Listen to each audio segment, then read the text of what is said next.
Welcome to season 2 of Rabbit Holes with Aaron, where we haven't made any drastic changes, but we believe we get better with time. So enjoy the wide constellation of guests that I have on this show. Enjoy our conversations. Hopefully, you get some nuggets and you can learn and grow and become a better person. Thanks for listening.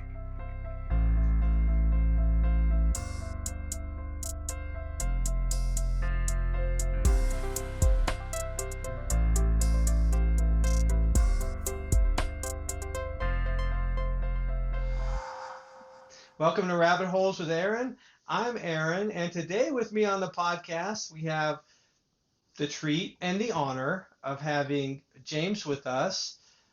His last name escapes me, but he'll tell me in a second. But he introduced himself in a really unique way that kind of stuck with me. He was like lawyer, inventor, musician, and I equate it to a martial artist, but he said interested in or pursuer of martial art.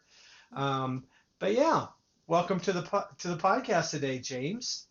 Thank you, Aaron. Much appreciated. And it is so funny that people get stymied on my surname because this is one of the more popular names in the United States over probably two generations.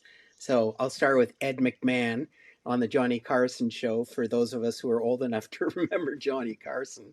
But Jim McMahon from the Bears, once upon a time. And so Oh, okay, yeah. yeah.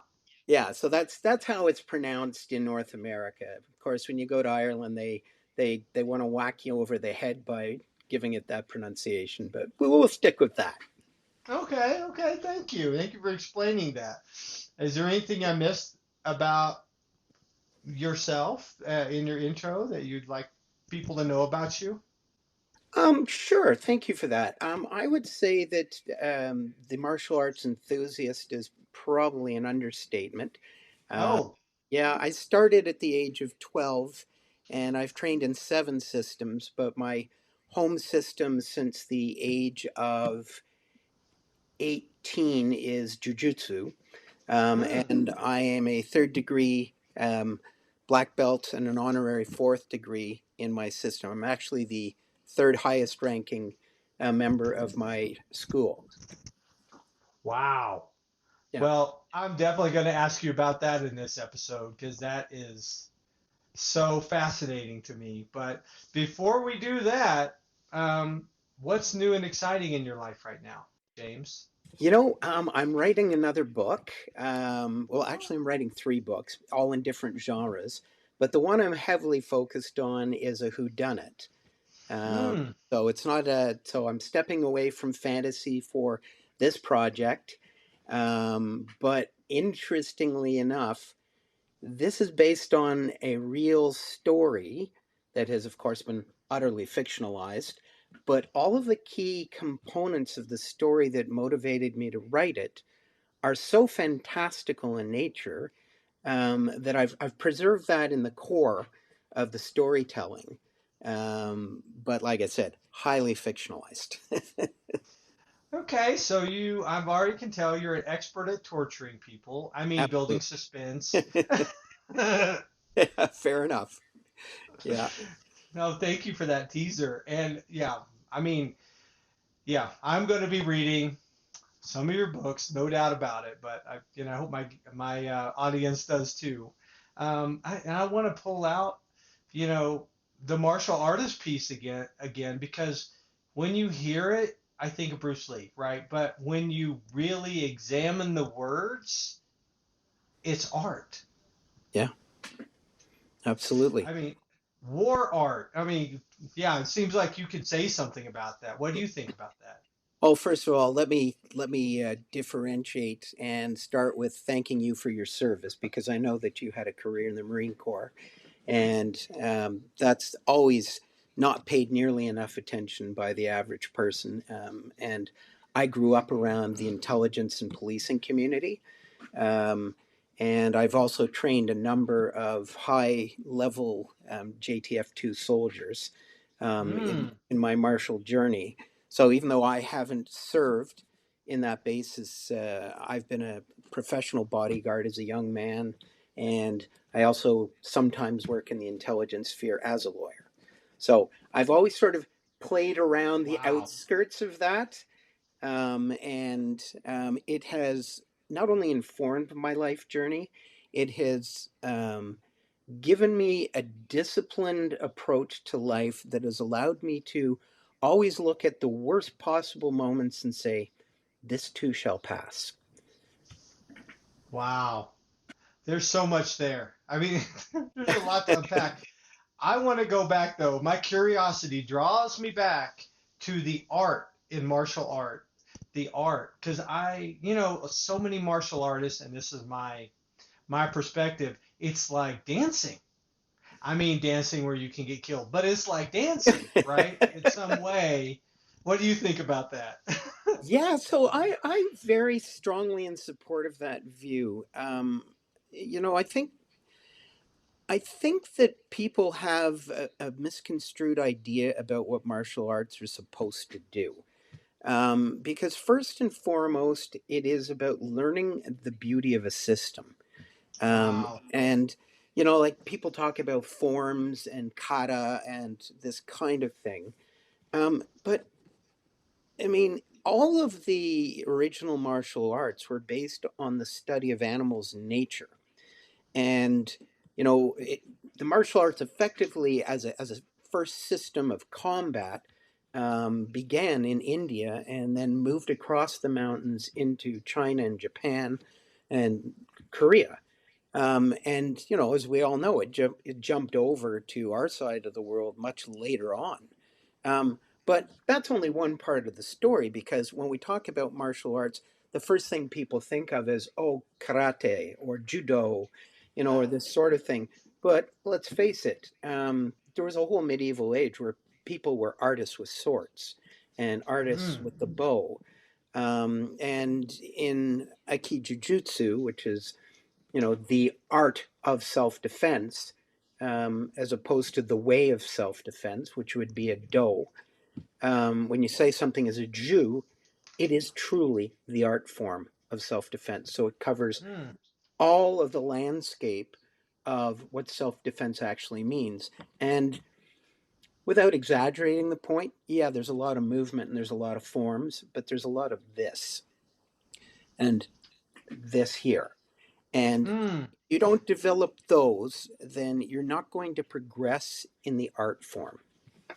And I want to pause you for a second because most of my listeners are going to be hearing it, not seeing it. So he said this, and he pointed to his head, and he said this, and he pointed to his heart, and as those are key components of martial arts. I'm sorry. Go ahead, Yeah, James. no, thank you for pointing that out.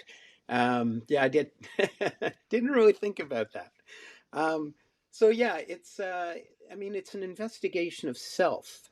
And, I can remember being probably in my mid 20s before I was conferred with my first black belt.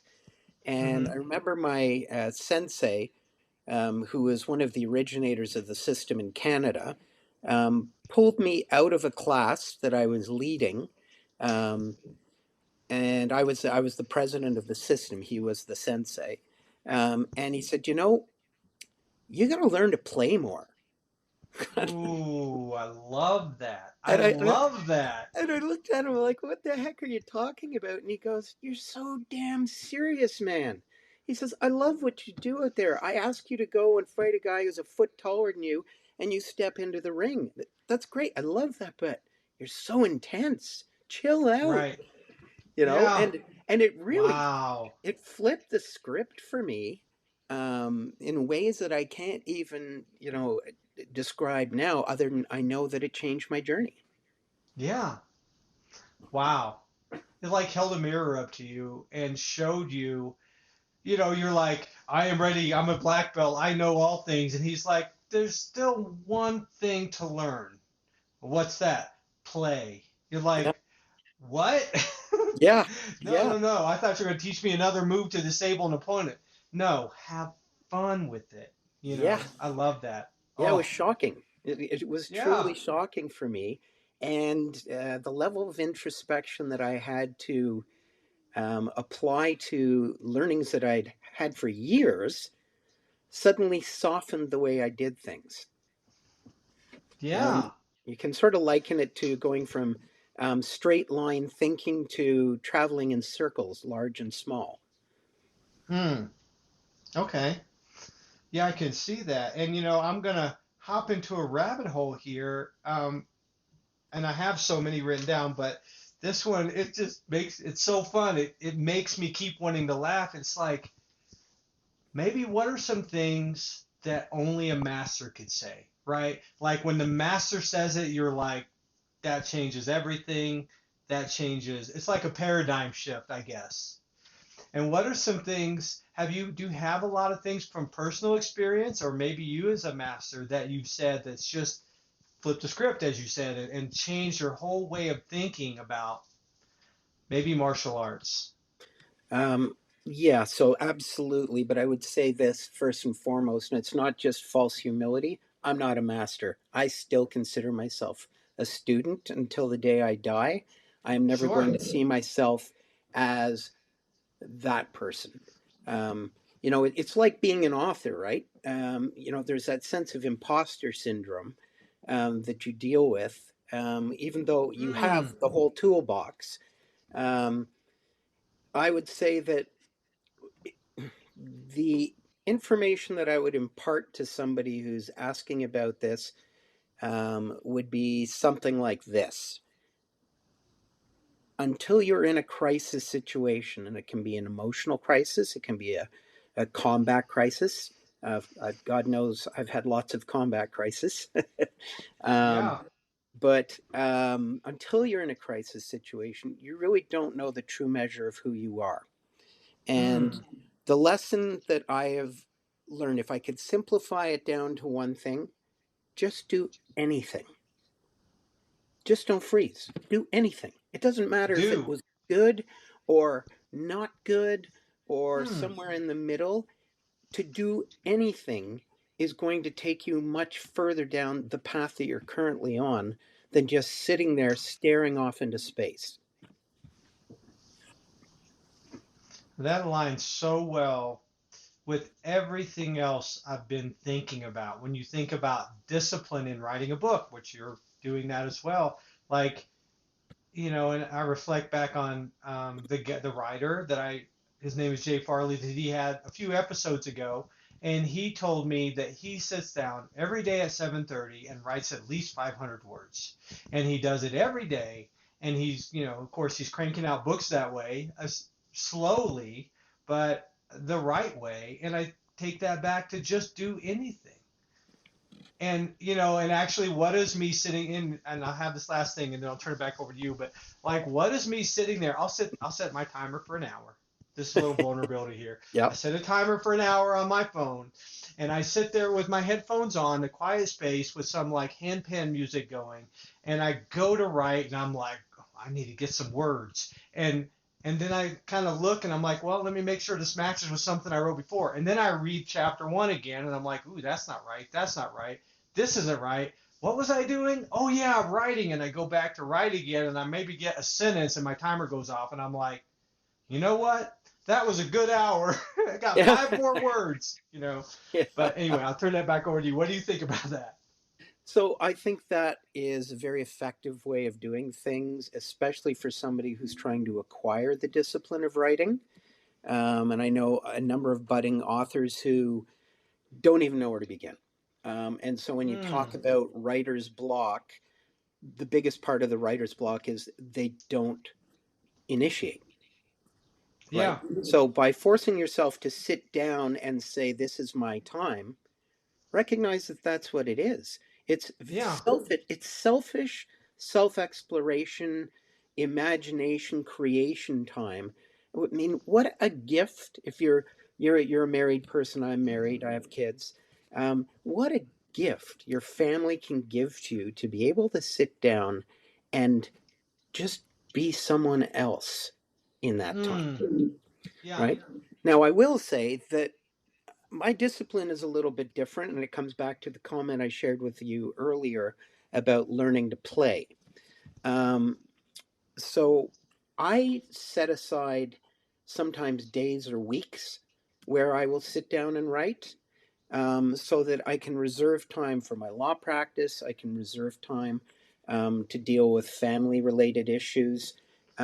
But I have a designated time that I will select every week, and that is my time. So today, when I got up, my designated author time in the morning was it was time to do a post. So, off I trot to figure out what am I going to talk about. Creating content is such a challenge that authors Mm, don't even realize they have to engage in, because they just want to write a book. But what my publisher said to me on my first book's launch date was, "Congratulations, are you on social media yet?" And I yeah, looked at them like a deer in the headlights. And as a lawyer, we tend to shy away from offering opinions and things like that on social media. And so the of answer course. was in the negative. Um, and about an hour later, my wife and kids were all helping me create as many social media accounts, as many channels as humanly possible. Some of which I've abandoned subsequently, but um, being an author is not just about in any way writing a book. Being an author is about being able to tell your story, re-express it in small snippets, bait hooks so that people will actually come and read the story. Um, you know, Tell funny jokes, show interesting pictures from your life journey, so that they actually say, "Oh, he doesn't look like a bad dude. Maybe I will give his book a little read." Yeah, So, so putting a face on it. Yeah, yeah. Hopefully, I answered your question, but that's what rabbit holes are all about, right? absolutely. We don't even have to answer questions. It's questions are just like an opportunity to leave gravity and leave the planet in search of answers to Yes, other sir. questions. But I thought about when you said something about artists or writer's block, I thought about a book that I read that I think, and you might have heard of it already. I wouldn't be surprised if you did. It's called The Artist's Way, and it was a conference that the author turned into a book to coach people through in the 1970s to coach people through writer's block. And I have read through it multiple times, and I made my wife and I read through it together. And I love the setup, but I just want to throw that out there because writer's block is a very I mean, artist block in general is a very crippling thing. You Yeah. know, we can set a timer. We can stare at our computer for an hour. There's things we can make ourselves do, but the ideas flowing out of the metaphorical well of creativity inside of us, well, that's a little bit more counterintuitive. And I like how, and just this is the last thing about the book, and no, I make no money off of it, except that it changed my life and made me more profitable overall, but with my creativity. But yeah, it has these little activities you do, and they just well, one activity I did, I like to share this story, was that this activity, and they give you like 5 activities a week, and you pick a couple, whichever ones are either the hardest or the easiest, maybe one of each for you. And this one was go out and pick 10 pretty rocks. And I'm a guy, I was a Marine. Like, maybe that was the hardest one for me that week. Yeah, probably was. And I was like, okay, I'm going to go outside. I was in an RV. I went out in the parking lot. I started picking up gravel. And I was like, it's gravel, right? It's out here, thrown out here like junk. I pick one up and I'm like, oh, there's like a little triangle on that one. I really looked. I'm like, oh, when you move it in the light just right, there's a glitter or whatever. And then I realized I was like, this one little piece of gravel is pretty cool. It's like art. And it's like, there's a whole field of them here. And I realized abundance. And that's kind of the same abundance we run into with creativity. Um, at points when we really do the work to maintain ourself as a person, maybe that's too general, but that's the kind of idea. And we get these ideas. Do you have that experience? Yeah, I definitely do. And for me, it's also there's over and above the discipline of sitting down when I've selected my moments. I also have what I call the percolation process. And I just Mm. coined that term. So, you know, it's certainly not trademarked or copywritten. But for me, I will think of an idea. So right now, I'm trying to create a character in this novel that I'm writing, and I can't decide which police force I'm going to put him on in this particular jurisdiction. Um, and I'm having to try and figure out what makes the most sense. So Mm. I do the research. I look at the various policing agencies that happen to be servicing this part of a state. And I look at that and I think, how is that going to work with my narrative? And I think, well, I don't know, but I don't care because I'm going to let that sit now for a couple of days and go on and write on some other things. But I know at 3 a.m. tomorrow night, the night after, it's going to click with me and I'm going to get up. My wife's going to be used to me getting up, turning on a light, and scribbling down 3 or 4 lines that is going to help that direction for the next time I sit down. So, does that answer the Oh question? yeah. No, and thank you for yes it does, and thank you for sharing that tactic. That's powerful. Like you just let it sit and kind of and when you say percolate, I know exactly what you're talking about because my mom used to have a coffee pot, Oh, and this is a rabbit hole that percolated. It's like it's this bubbling sound, and then it like makes a beep or something when the coffee's done, but you hear well, I can't simulate the sound, but it's like a gurgling kind of oh, sound. you just did it perfectly for me because I can see the round metal uh, pot with a little glass knob on the top, and the sound of it was almost as amazing as the smell of the coffee when it was almost ready.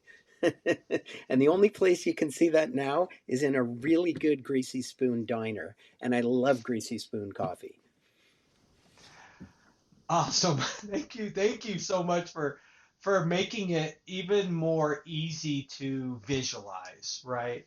The percolating coffee pot, the percolating ideas where you just kind of, and there's that similar way of waiting, that similar thought, like, okay, well, it's not instant coffee. It's not going to be done right now. It's like a 5 to 10 minute process, of percolating to get that coffee developed to where you get the flavor and, everything that you're looking for from that coffee. And that's the same concept with writing. It's giving yourself space, giving the concept time. It's like the same concept of planting a seed, right? You can go plant a seed and keep watching it and you're not going to see anything. You got to Right. walk away, let the rain fall, let the dirt and the seed do their thing, and come back, and there's going to be leaves. So, yeah, Well, I hear and you. and I would say, and I mean, Aaron, correct me if you have a different view of this, but I feel like we are blessed to have the opportunities to create it all. And like I said earlier, there's the blessing of family and them giving you the space to do this because they recognize it's important. But I also think it's a special gift inside every human that very few people actually access. It's kind of like an inner magic. And some people will pick up the wand and start learning how to wave it, and other people shy away from it because they just don't have the trust in self that anybody is going to care about what they have to contribute. And so it's a blessing when you actually see the wand in front of you. Absolutely. Yeah, it's magic. I mean, we're talking about a magic wand. We're talking about magic. It is absolutely magic that we can sit and quiet ourselves and these ideas that the world has never seen before flow through us into some medium, whether it's, the podcast or whether it's your book or whether it's singing or martial arts. And, that's an interesting point. Like with martial arts, you can open up to that creative flow too. And I think that's what your sensei was getting to. Correct me if I'm wrong, but like, I want you to play. I want you to open up to your creativity like a child and find this new move. Like the palm, You punch Yeah. them and it knocked, or like Bruce Lee, he was like a pioneer of all kinds of new moves, right? The 1 inch punch or whatever. It's just stuff that's still talked about to this day. Yeah. Um, and that's just the love for the flow state and doing in my opinion, and doing the nurturing kind of work, the boundary work, the inner work, quieting the civil war and opening up your life to peace that allows it to flow. That's my theory. What do you think about that? Well, I fully agree. And I mean, in my first book, it's called The Lure Allure. Um, so I stole an old Irish lullaby. So Tura Lura Lura, and I created a time out of time Hmm. of 20,000 years ago and called it the Age of Lura. And the whole notion of the lure, you think of a fishing lure. So that's the hook, right? And what is or who is the lure? Lure is explored throughout all three of the books. Um, and if I can sort of stay on the page of that. So your question exactly was, um, Yeah, like opening up to the creative flow state and letting its story go wherever it wants to go, kind of. right. Thank you. Yeah, I was getting off track there for a second. Where I was going with the first book, when I started handing it off to ARC readers um, who might have known me a little bit, I would get these phone calls going, "Oh man, I totally see you in that," you know, Oh yeah. or it's like, "Who's this character?" I appreciate that this is a fictional character, but I feel like we know this guy, you know, and and you can't help but take experiences in your life and sort of crumple up the paper and then reshape it, and suddenly there's that new character, that comes from it. But it comes from somewhere. There's some Right. place inside of us that we are always projecting out into the universe about those experiences. And I think for me, that's been the greatest fun in the creative process is I'm I'm grabbing from all sorts of fun places. Yeah. And you're playing. You're Yeah, playing. And that's a I'm going to go down the play rabbit hole for a minute. Like so much research is saying that everything that's wrong with humanity and adults is that we have forgotten from our childhood how to play. Like adults have to still play. And I think that ties back into our creativity and opening up a flow state is you have to, man, going back to your sensei to say you need to play. Like that's rippling through every part of my life as I'm sitting here letting it. Like the fact that as adults we got to remember to play in yeah. some way. What other ways do you play, James, to foster this creativity? Yeah, so I mean, obviously, it expressed itself through my martial journey ever since. That was in my 20s. I'm now 62 almost. And so I've carried that forward, but I also joined a rock band in my early 20s and played with the same guys for 24 years. Um, and it's not because I was a great vocal talent, but I ended up being the front man because I took my martial arts background and, the way Mick Jagger can sort of own a stage, and I always used to refer to him as the funky chicken on acid. I kind of modeled myself after those sort of, crazy characters, and people would come and follow us around the province when we'd tour, just because they never knew what kind of antics we'd be up to. Um, Yeah. you know, and so like I even I remember being in this one bar, and it wouldn't track with a lot of people who don't understand what the province of Newfoundland is like, but it's a very Mm. folksy place, and in north of Toronto there was this Newfoundlander bar, and everybody there was an expat from Newfoundland, I swear, and we were playing typical hard driving rock and roll music. And one of the guys came up to me, and he had to be 2 feet taller than me. He was just massive, and he said, "Come on by." you got to play some Newfie music. And I'm looking at him thinking like, I don't know any Newfie music, but I'll do my best to make this more fun. And in the middle of in the middle of a U2 song that we were performing, I literally jumped off the stage onto one of these like 12-person tables where everybody's sitting. And back then, everybody smoked in the bars. And so there's ashtrays and beer bottles and all the rest of it. And I landed the jump really well. What I didn't think about, however, was the tipping point. And this whole 12-foot table came straight up, and I went butt over tea kettle Oh, backwards. And every ashtray, every bottle came flying down ah, on top of me. And what was a quiet bar that night for the next three shows was jammed to the walls because I did something off the hook. wow. What a great story. Thank you so much. And I want to say to you, if you got stories on any topic, please bring those to the forefront of everything you want to say on here because that is an amazing story. And it sounds like your life is full of them. Well, I think that's true of all of us. I just, again, I feel very lucky to have had the experiences that I've had and to have met the people that have, touched my life along the way. And, Sure. before we started taping, we were talking about other authors and the community of authors that are out there across the world. And I have the great good fortune of being able to reach out to people like yourself, and I know you've got at least two books of poetry published, right?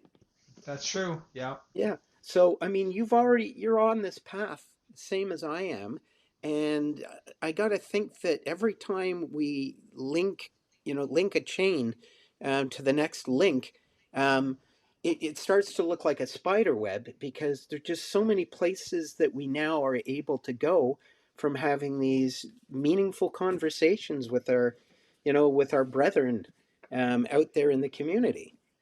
Yeah.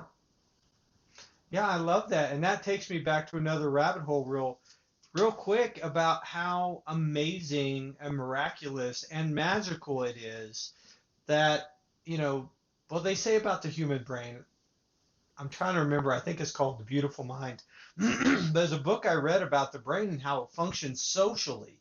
That on its own, it can come up with a good amount of answers to its problems. I can come up. I've had a lot of experience in my life. I know how to survive in almost any environment and kill people if I have to. Never have, but I have all this experience, and that fuels my brainstorming within my problem solving in my brain.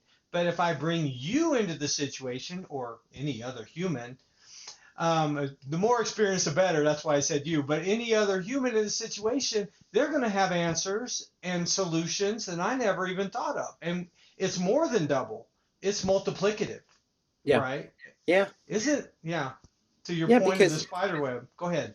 well, every person that we meet adds another pivot point to the way we see the world, right? And I remember when I was probably about 12 years of age, my dad used to have a cabin cruiser, and we'd go up and down the Rideau River and this sort of stuff near to Hmm. Ottawa. And one time we were parked outside of an area of the nation's capital, and this street person came up and started talking to my father. And I kind of looked back and I thought, my father's actually interacting with this guy. I didn't expect that for some reason. Hmm. As a kid, you're never really sure who your parents truly are. And Right. after about 15 minutes, my dad tapped the guy on the back and he said, "It was great talking to you. You have a good rest of your night."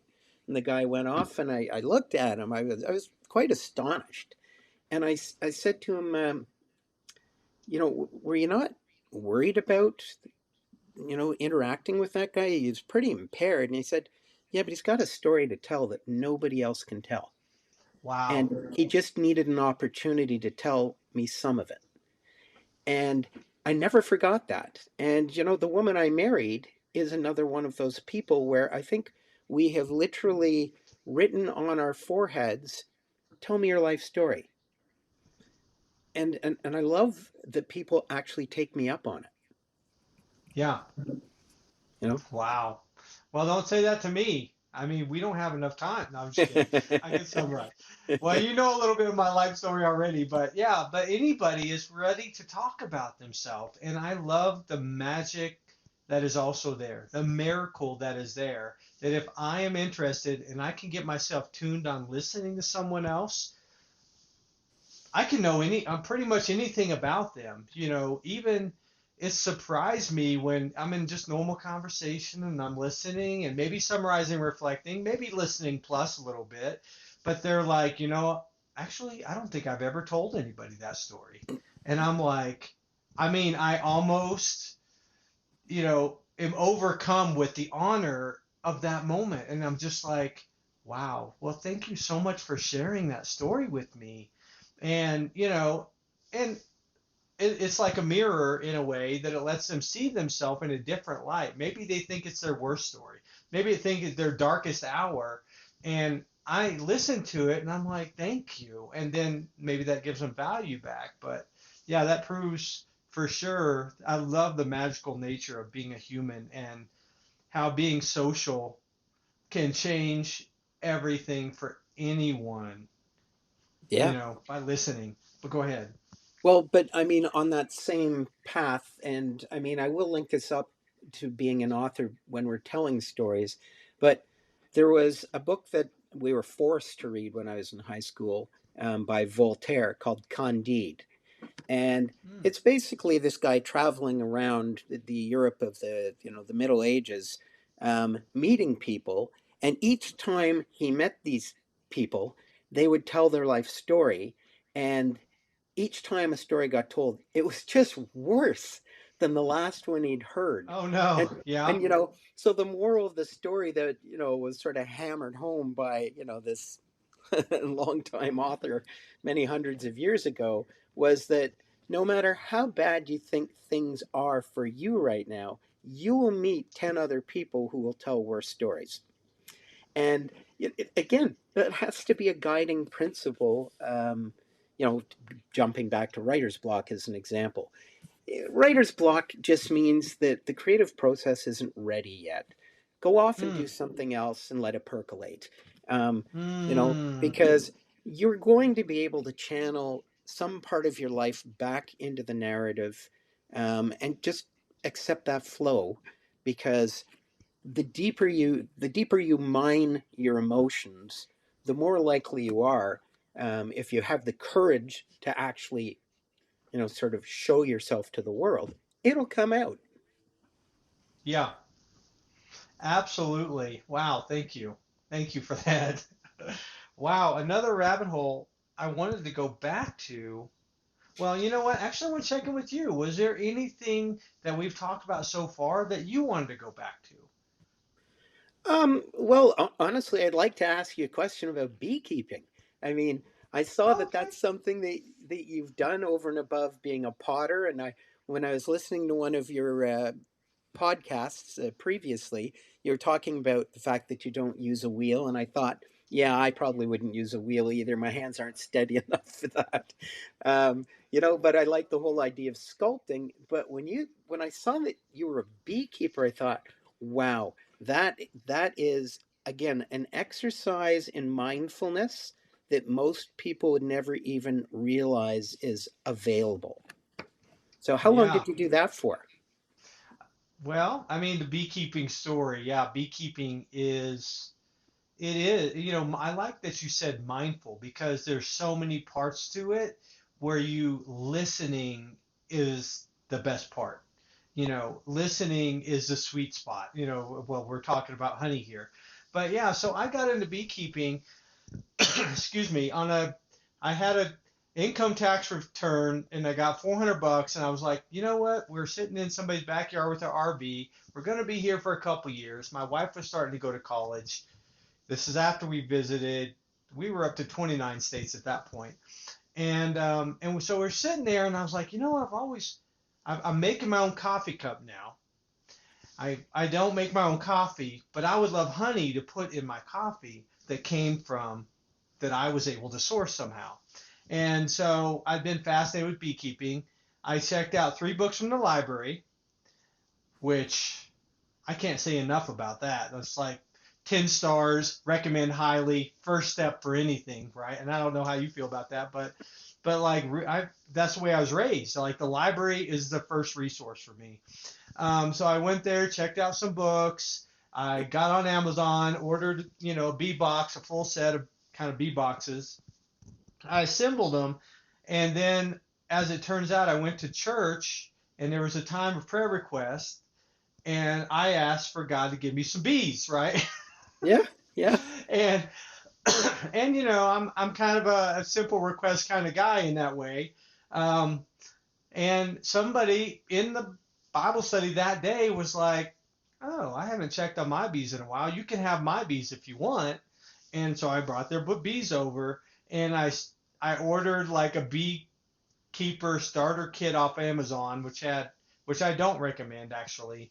Like save Okay. time. I mean, I don't recommend, and my proof is being stung 16 times everywhere, all over my body because of the bee suit that I got in the starter kit. But get a well ventilated suit if you're going to do it. But like my journey for beekeeping hopped up really quickly because other beekeepers, that's the part of the community that nobody talks about. The other beekeepers. They're Right. so supportive. They're so helpful. I mean, if you even want to learn from them, they're going to give you lessons. They're going to maybe give you a starter hive. I mean, they're just the most giving people. And a beekeeper gave me the bees, and then another beekeeper was like, I was going to remove some bees from somebody's shed. Would you like to ride along and see how I do it? And I'm kind of organized in my mind. I followed the steps, and I made a business out of just going picking up people's bees. We went from having 2 hives to having 12 hives in one springtime season because I Wow. was willing to go to their tree and flop it into a box and close the box and let them all crawl in there and take it home with me. And I was doing it at no cost because a hive of bees is worth anywhere from $200 to $400 depending on the hive. So they were giving me bees, so I didn't charge them, but I had free time. So, but there you go. I Because of the amount of books I read on bees, I bet you could ask me any bee question and I could answer it, or find an answer. But I want to share some interesting things about bees because I don't Yeah. get to talk about bees on here There you ever. go. Yeah. So bees are the most amazing thing. And this actually intersects with our talk today in the way that bees dance. How do bees give direction to the resources, to the water, to the flowers, to wherever they need to go to? They dance. They come back into the hive and they initiate a dance across the other bees in the middle of the hive. And, and they go down, and scientists have figured out in the 1950s, in a book, The Honeybee Democracy, scientists explained and did tests and figured out that bees dance on each other, and the length they go before they do a turn to dance back the other way, and then the length they go before they do another turn, exactly correlates with where on the map GPS built in to these little devices. So that's just crazy to me. And here's how you know that the resource is really good. You would never believe this. Nobody I've ever told believes this. They shake their butt more in the dance. They Seriously? wiggle their butt more from side to side, the better the resource or the home opportunity is. They wiggle their butt more. And they're a democracy, and one bee votes and wiggles his butt a lot, and a few bees go check it out, and then they all come back to the hive and dance, and then the whole hive eventually goes over there, all the flyers at least, check it out and come back and dance, and they're like, that's a resource we're going to go to. So And they we have, exclusively focus. Go ahead.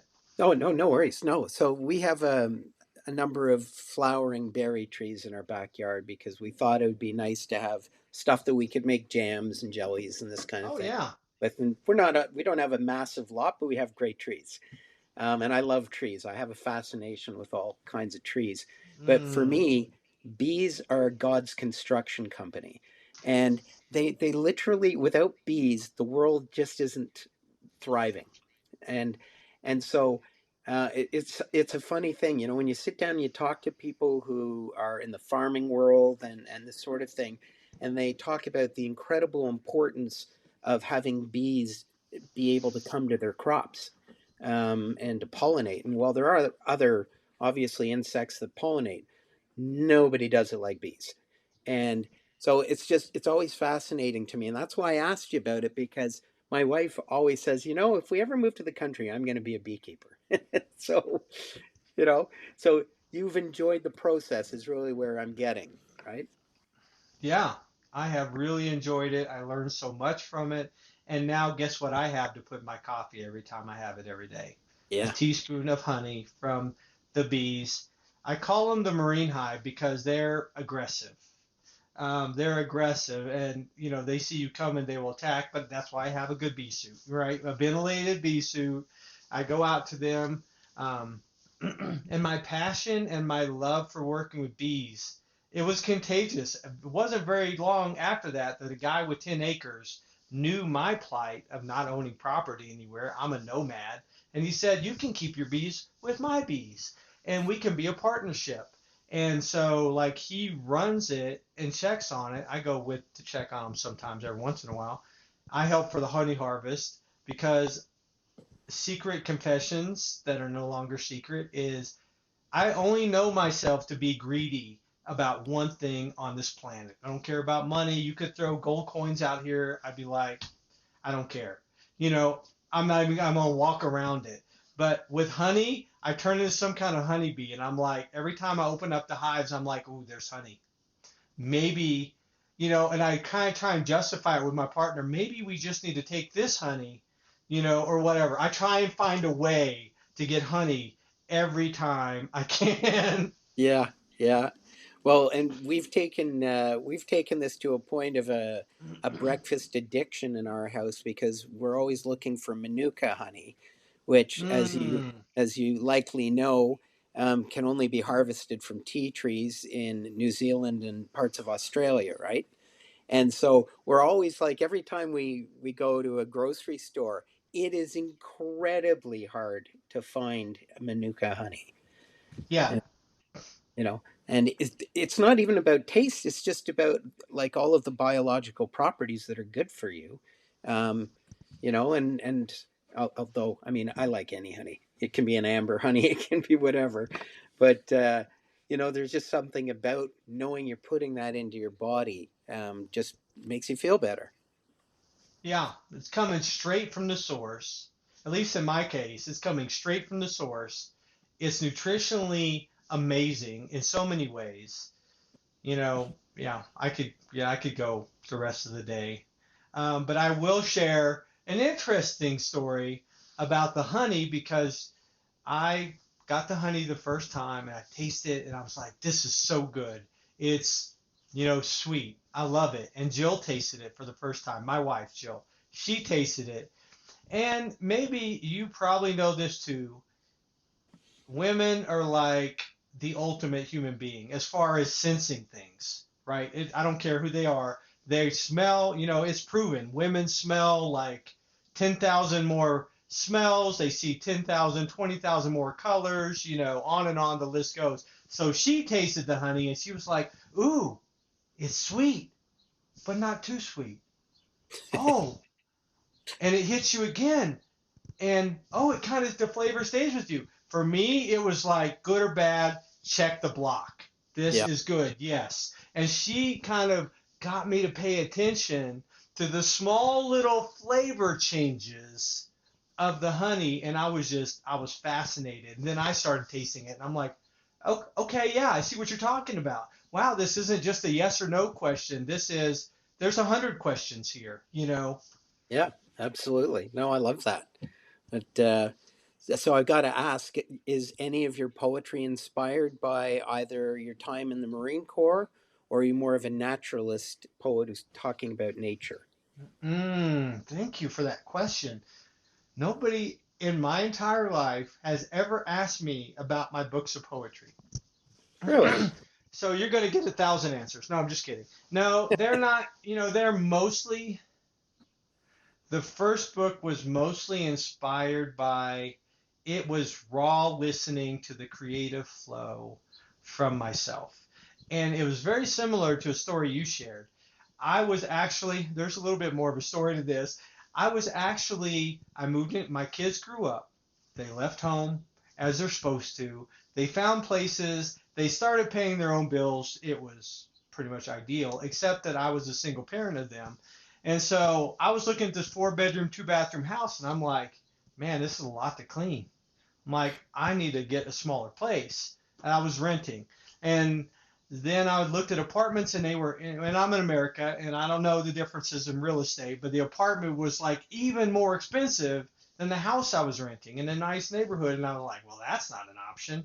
I'm trying to get my retirement from the Marine Corps to go a little farther, you know. And then a buddy invited me to look at his RV. And I've shared this story lately, so I'll summarize. But basically, in my time in the Marine Corps, there is no personal space. I mean, as a gunnery sergeant E7, I was in a tent with 30 other staff NCOs and officers, as we'd call them, and I only had my cot. That was my space. Or the porta-john. If I could find an empty one somewhere, porta-john was great. But so I had no space. So when I saw this RV the first time, my friend's RV, I was like, you got your own bathroom, your own fridge, your own stove, whatever, your own everything, your own TV, your own room on wheels. I was like, and it's cheaper by 10 times, by maybe 20 times than the apartment. And like, yeah, I think I'll just keep $1,500 of my retirement to spend somewhere else instead of on the place I live. But so that got me into the RV. Gosh. And then out of that experience, I took the RV up to Washington State in America from Texas. And in that time of quiet and solitude, in that in between space of 8 hours of driving, of looking at your Google Maps and it says no turn for 400 miles, in that space, I started to hear my creative voice.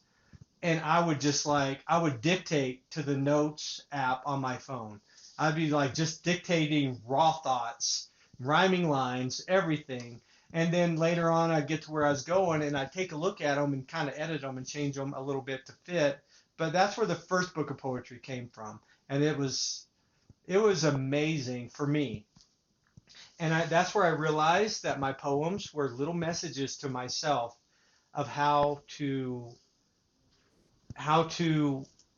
get the most out of my experience in life. So they're just like little love messages to myself. I didn't realize when I was writing them, but when I read them later, I was like, hey, this kind of seems like it's for me, you know?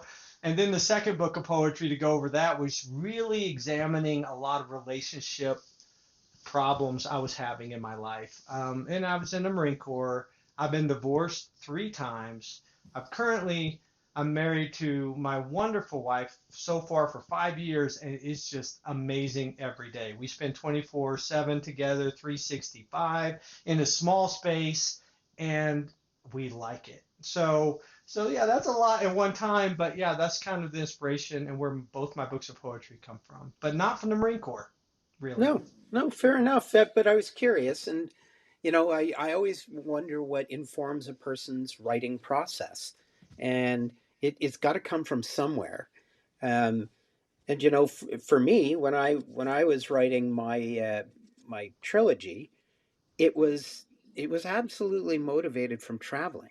Um, Mm. because I would go to these archaeological sites around Europe and the Mediterranean, and I kept seeing these common things, but there's a stillness that comes to an archaeological dig or to going to the Parthenon, or the Acropolis, this sort of stuff.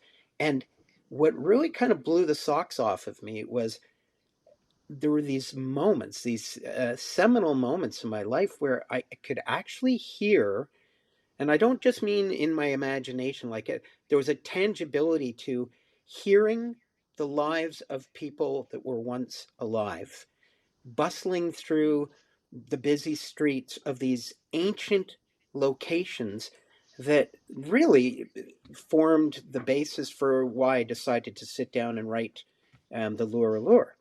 Um, and I mean, I've taken different inspirations for other books that I'm writing, but that was that's where it started for me because I wrote poetry, I wrote music, I wrote Yeah. short stories before that. But when I was standing, in these different places, there was just this eerie sense of having been there, having lived the Mm, lives with these people, and I wondered, why is it that we don't know these stories? We know a lot of stories, but like if you go to Ireland or the UK or Norway, France, Portugal, you name the place, you're going to see these round pyramids and you're going to see dolmens and stone circles that people just sort of by happenstance walk by. Maybe they look at them, maybe they talk about them for 2 seconds. There is no known history about this stuff. All we have is mere speculation. And that's astonishing to me when you think that we know so much about the pyramids that came 1,000 or 2,000 years later. So right. what happened to humanity in that timeline that we know nothing?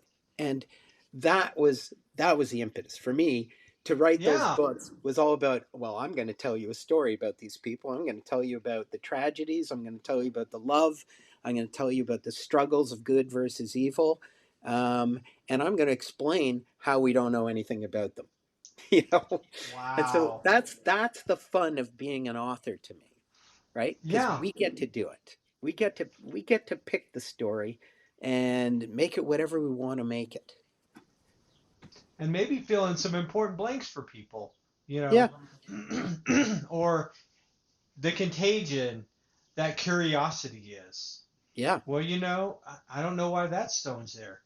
Why are the pyramids there? Which still fascinates people. Why is this here? Why are those here? You can you can explain things and phenomenon. You get to give words to people. You get to give names to people for situations and stories to people to explain stuff. yeah, What a yeah. gift. Yeah, well, it's been a journey, I'll tell you that. And I actually have a parallel series in a skeleton form that I want to write, but I've got three other books that I'm working on in, as I said, in Yeah. different genres that are sort of beckoning to me now more loudly than they were previously. So I got to finish them, but I'm coming back to that whole lure landscape. But Well, I want to chase one final rabbit hole with you before we have to go. You yeah, talked about how you love trees. And, I want to give you the thought or just let you go wherever you want to go. Like, I've talked to another friend lately, and he was like, he thinks we are trees. We're just trees that can move around, just a different kind of tree. What do you think? Tell me whatever you want to go wherever you want with that. well, okay, so I'll start with the first part with trees. I am absolutely gobsmacked when I see a redwood. Um, and while the redwood forests of British Columbia, coastal British Columbia, are magnificent, they're nothing like the ones apparently around Big Sur and I've got to go there. I've got to see them, touch them, be around them, because they were here for thousands of years, and they whisper stories to each other. Um, but what do I think about trees and vis-a-vis human beings?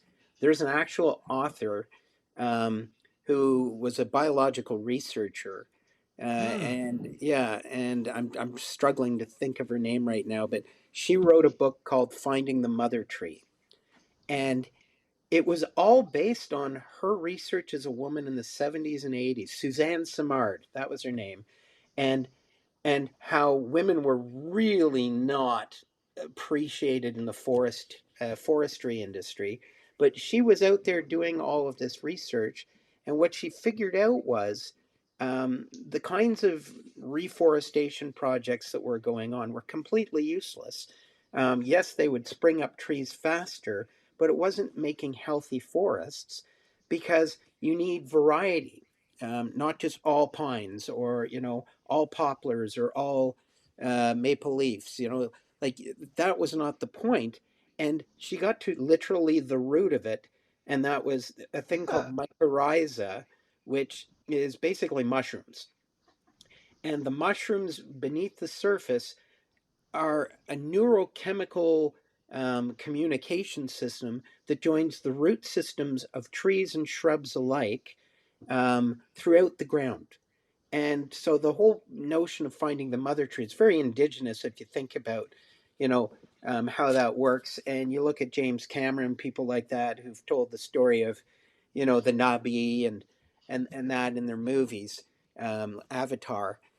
It's the same notion that there is this one universal connecting thing that lives right beneath the surface of the ground, and it is health sustaining. It is a communication system, and when a mother tree in a forest begins to die, she starts spreading out all of her nutrients to the rest of the forest floor so that other mother trees can be born and continue to sustain the forest. And this is now a scientifically researched point that has been established and accepted. And it took years for anybody to listen to this person simply because she was a woman in an industry nobody wanted women in. So that's what I say about trees. My mind is blasted by trees, particularly the old Wow. ones. Wow. I I'm so glad I pulled on that thread. Thank you for sharing that and for sharing your experience and that book, which people will be able to find in the show notes when this episode comes out. And I'm going to go ahead and wrap up here. Thank you so much, James McMahon. I'm going to say your name. Thank you so much, James McMahon, for showing up and sharing your insight and sharing yourself and being vulnerable to some extent, but also just laying it down and giving us strategies, your insider tactics of like writing and being creative in just so many areas. Thank you. Well, it's been a joy for me and a privilege. So thank you for your time today, Aaron. I really appreciate it. Yeah. And thank you to all the listeners too. We just hope you get some golden nuggets in this that they're easy to mine and that they can help you on your journey to be more creative, to be a better listener to yourself and to others. And yeah, that's the wish for you.